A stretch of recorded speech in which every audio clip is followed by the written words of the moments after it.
आज है 7 अक्टूबर 2025 दिन मंगलवार। चलिए देखते हैं मध्य प्रदेश की 25 फटाफट बड़ी खबरों को। सबसे पहले न्यूज को कहां से देख रहे हैं हमको कमेंट में बताना बिल्कुल ना भूलें। साथ ही साथ हमारे यूट्यूब चैनल को सब्सक्राइब करें एंड बेल आइकन को ऑल प्रेस करना बिल्कुल ना भूलें। एमपी में सरकारी नियमों में बड़ा बदलाव, दिव्यांग कर्मचारियों को दुगना वाहन भत्ता। मध्य प्रदेश सरकार प्रशासनिक सुधारों की दिशा में बड़ी पहल कर रही है। मोहन सरकार ने भर्ती, पेंशन, अवकाश और स्वास्थ्य उपचार समेत हर क्षेत्र में नए नियम और रणनीति तैयार की है, जिससे सरकारी कर्मचारियों और युवाओं को बेहतर सुविधा और पारदर्शिता मिलेगी। इस बीच मध्य क्षेत्र विद्युत कंपनी ने दिव्यांग अधिकारियों और कर्मचारियों के वाहन भत्ते को दुगना कर दिया। नई दरें 1 अप्रैल 2025 से लागू होंगी। अधिकारियों ने इसे कर्मचारियों के लिए बड़ी सौगात बताया। भोपाल में नए टैंडम सोलर पैनल से उत्पादन बढ़ेगा, कम जगह में 30% ज्यादा बिजली।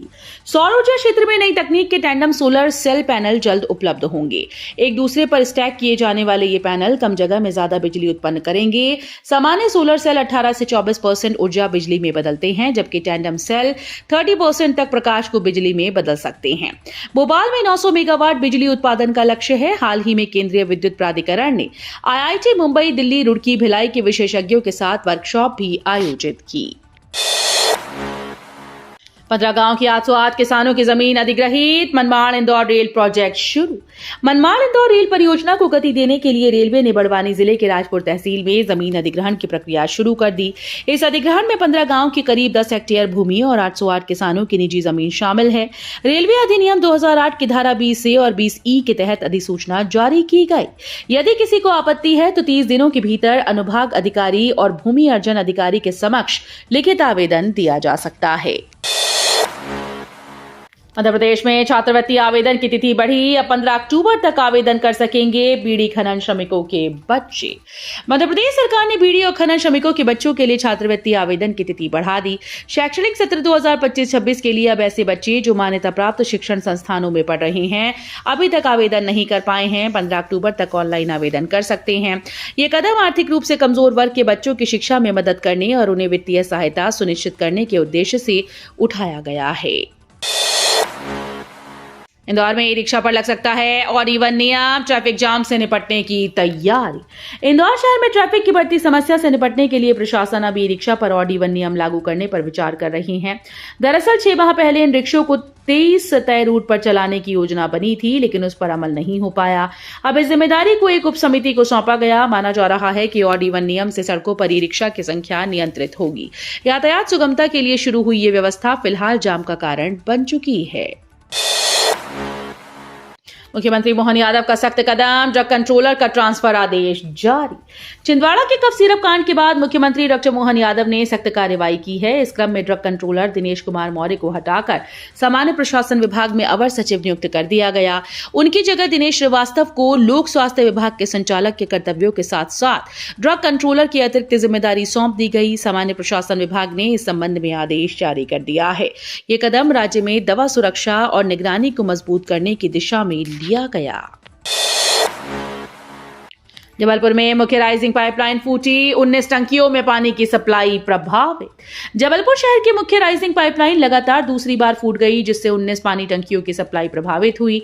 4 टंकियों में तो पानी बिल्कुल नहीं पहुंच पा रहा। स्थानीय लोगों का कहना है कि प्लास्टिक पाइपलाइन में हुए भ्रष्टाचार के कारण ये समस्या बार बार हो रही है। पाइपलाइन की मरम्मत में करीब 10 दिन लगेंगे। इस कारण शहरवासियों को पानी की कमी का सामना करना पड़ रहा है और हर बूंद कीमती हो गई है। एमपी पुलिस ने विकसित किया पिस्टल ऐप ई साक्ष्य के विकल्प के रूप में। मध्य प्रदेश पुलिस ने पिस्टल ऐप विकसित किया है, जो ई साक्ष्य ऐप का विकल्प बन सकता है। ये ओपन सोर्स एप्लीकेशन पर आधारित है और इसमें 1 से 2 घंटे तक का वीडियो रिकॉर्ड कर सुरक्षित तरीके से थाने के सर्वर पर भेजा जा सकता है, जबकि ई साक्ष्य ऐप में एक बार में केवल 4 मिनट का वीडियो ही संभव था और 10 MB से अधिक का वीडियो सेव नहीं हो सकता था। पिस्टल ऐप विशेष कोडिंग और प्रोग्रामिंग के जरिए साक्ष्य संकलन को अधिक सुविधाजनक बनाएगा। 200 यूनिट फ्री बिजली की मांग, भारी बिल और डेटा सुरक्षा को लेकर नाराजगी। भोपाल में स्मार्ट मीटर परियोजना को लेकर विवाद गर्मा गया। नेता प्रतिपक्ष उमंग सिंघार ने इसे स्पाई मीटर करार देते हुए कहा कि ये नागरिकों की निगरानी और डेटा जासूसी का जोखिम पैदा करता है और परियोजना में विदेशी कंपनीज के पाकिस्तानी कनेक्शन की आशंका है। शाहजहानी पार्क में प्रदेश भर के उपभोक्ताओं ने विरोध प्रदर्शन किया और 200 यूनिट तक मुफ्त बिजली की मांग की। किसानों और उपभोक्ताओं के भारी बिजली बिलों में नाराजगी है और कई जिलों में इसका गहरा असर देखा जा रहा है। मुरार जिला अस्पताल में ओपीडी मरीजों के लिए अब नहीं मिलेगी आयुष्मान योजना के तहत एमआरआई।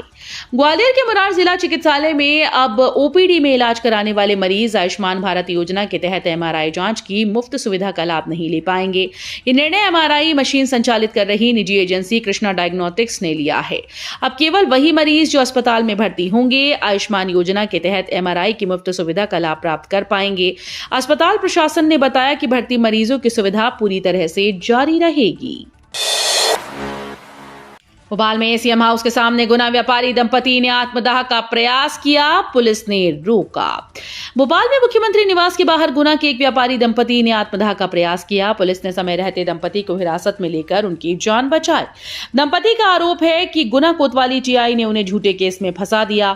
उन्होंने बताया कि दुकान के मालिक को 65 लाख रुपए दिए लेकिन रजिस्ट्री नहीं करवाई गई और पैसे वापस नहीं किए। पिछले 20 वर्षों से दुकान संचालित कर रहे दंपति ने न्याय की मांग करते हुए ये कदम उठाया।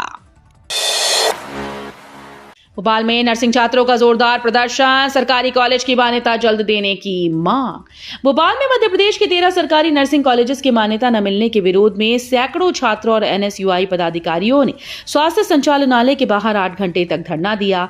22 कॉलेजेस का हाई कोर्ट निर्देशों के बावजूद निरीक्षण अधूरा है। प्रवेश प्रक्रिया शुरू हो चुकी है। 30 अक्टूबर अंतिम तिथि। छात्रों ने कॉलेजेस की मान्यता सुनिश्चित करने और शिक्षा प्रभावित न होने की मांग दोहराई। इंदौर में नो एंट्री के विरोध में ट्रांसपोर्टर ने पार्सल बुकिंग और सप्लाई बंद। इंदौर के लोहा मंडी, पंचकुइया और गाड़ी अड्डा क्षेत्रों में नो एंट्री की सख्ती के कारण ट्रांसपोर्ट कारोबारियों ने विरोध शुरू किया। उन्होंने पार्सल बुकिंग सप्लाई पूरी तरह से बंद कर दी। इससे नो एंट्री क्षेत्र में संचालित बुकिंग कार्यालय और गोदाम काम नहीं कर रहे। बाजारों में आवश्यक वस्तुओं की सप्लाई प्रभावित हो रही है और अन्य शहरों में जाने वाले सामान की डिलीवरी भी बाधित हो रही है। रात 2 बजे तक जागने वाले सावधान, दिमाग की क्षमता और मेमोरी पर पड़ सकता है असर। भोपाल समेत राज्य में किए गए सर्वे में पाया गया कि 45% लोग रात 2-3 बजे तक जागते हैं। इससे उनकी नींद कम हो रही है, दिमाग जल्दी बूढ़ा हो रहा है। कम सोने की वजह से याददाश्त कमजोर हो रही है और बुजुर्ग चिड़चिड़े हो रहे हैं। अध्ययन में यह भी सामने आया कि 22% बुजुर्गों की नींद सामान्य से कम है। विशेषज्ञों का कहना है कि देर रात जागना मानसिक और शारीरिक स्वास्थ्य दोनों पर नकारात्मक असर डालता है। दशहरा, दिवाली, छठ को देखते हुए अक्टूबर में कई स्पेशल ट्रेन चलेंगी। रेल यात्रियों के लिए खुशखबरी है। भारतीय रेलवे ने दशहरा, दिवाली, छठ के त्योहारों को ध्यान में रखते हुए अक्टूबर में मध्य प्रदेश, यूपी, बिहार, महाराष्ट्र और झारखंड के रास्तों पर कई स्पेशल ट्रेन चलाने का फैसला किया। Mathura Kota MEMU Bayana Mathura passenger train का विस्तार किया गया। गाड़ी नंबर 19110 मथुरा कोटा मेमू ट्रेन अस्थायी रूप से 1 दिसंबर तक अलवर से रवाना होगी। ये ट्रेन रात 1 बजे अलवर से चलकर सुबह 5 बजे मथुरा पहुंचेगी और दोपहर 1:20 पर कोटा पहुंचेगी। इंदौर ट्रक हादसा, सड़क पर नो एंट्री और ट्रक ऑपरेटर्स का अनिश्चितकालीन बंद। इंदौर के एरोड्रम रोड पर 15 सितंबर को हुए भयानक ट्रक हादसे के बाद शहर में हालात तनावपूर्ण हैं। एक बेकाबू ट्रक ने कई लोगों और वाहनों को कुचल दिया, जिससे कई मौतें और घायल हुए। घटना के बाद स्थानीय लोग सड़क पर उतरकर विरोध प्रदर्शन कर रहे हैं। पुलिस ने ड्राइवर को गिरफ्तार कर जांच शुरू कर दी। इसके बाद ट्रक ऑपरेटर्स ने स्वैच्छिक अनिश्चितकालीन बंद का ऐलान किया। नो एंट्री नियम को लेकर शहर में अब विवाद और बढ़ गया है। छिंदवाड़ा में कफ सिरप कांड, जीतू पटवारी ने स्वास्थ्य मंत्री बर्खास्त करने और मुआवजा देने की मांग की। छिंदवाड़ा के परासिया में कफ सिरप पीने से बच्चों की मौत के मामले पर कांग्रेस प्रदेश अध्यक्ष जीतू पटवारी ने पीड़ित परिवारों से मुलाकात की। उन्होंने कहा कि यह हादसा सरकारी लापरवाही और दवा माफिया की साजिश का नतीजा है। पटवारी ने मुख्यमंत्री से तत्काल स्वास्थ्य मंत्री को बर्खास्त करने और मृतक परिवारों को 1-1 करोड़ रुपए का मुआवजा देने की मांग की। उन्होंने चेताया कि जब तक बच्चों को न्याय नहीं मिलेगा, कांग्रेस चुप नहीं बैठेगी। दीपावली पर बढ़ सकते हैं फ्लाइट के टिकट, अभी बुक करना होगा सस्ता। दीपावली के मौके पर जबलपुर से दिल्ली, बेंगलुरु, हैदराबाद, मुंबई के लिए हवाई जहाज की टिकट महंगी हो सकती हैं। इस साल अभी टिकट पिछले साल की तुलना में सस्ती है क्योंकि एयरलाइंस ने अभी तक फेयर बढ़ाया नहीं। दीपावली पास आते ही टिकट की कीमतें बढ़ सकती हैं, खासकर जबलपुर बेंगलुरु मार्ग पर। दीपावली के एक दिन बाद की फ्लाइट का फेयर करीब 9,500 रुपए तक पहुंच सकता है। यात्रियों को सलाह दी जा रही है कि वे अभी टिकट बुक कर लें ताकि महंगे टिकट से बचा जा सके। शहडोल टोल प्लाजा पर दबंगों ने टोल कर्मी को खींचकर पीटा, सीसीटीवी फुटेज वायरल। शहडोल के टोल प्लाजा पर एक डरावनी घटना सामने आई जिसमें कुछ दबंगों ने टोल कर्मी को कैबिन से खींचकर लात घूंसों से पीटा। विवाद की जगह वजह मामूली बताई जा रही है। घटना का सीसीटीवी फुटेज सामने आया जिसे इंटरनेट पर खूब शेयर किया जा रहा है। नेशनल और स्टेट हाईवे पर टोल कर्मियों के साथ मारपीट की ये खबरें लगातार सामने आती रहती हैं। पुलिस और प्रशासन ने मामले की जांच शुरू कर दी और दोषियों के खिलाफ कार्रवाई की संभावना जताई जा रही है। बांधवगढ़ में मिला बाघ का शव, पन्ना में तेंदुए की मौत, वन कर्मचारियों पर कार्रवाई। बांधवगढ़ टाइगर रिजर्व में 3 अक्टूबर को वन कर्मियों को 10 दिन पुराना बाघ का शव मिला। वन विभाग ने मामले में 2 कर्मचारियों पर कार्रवाई की। शव मिलने के बाद विभाग ने मानक संचालन प्रक्रिया के तहत तुरंत कार्रवाई की। इसी बीच पन्ना में भी तेंदुए की मौत हुई। वन विभाग ने दोनों घटनाओं की जांच कर आवश्यक कदम उठाए जाने की जानकारी दी।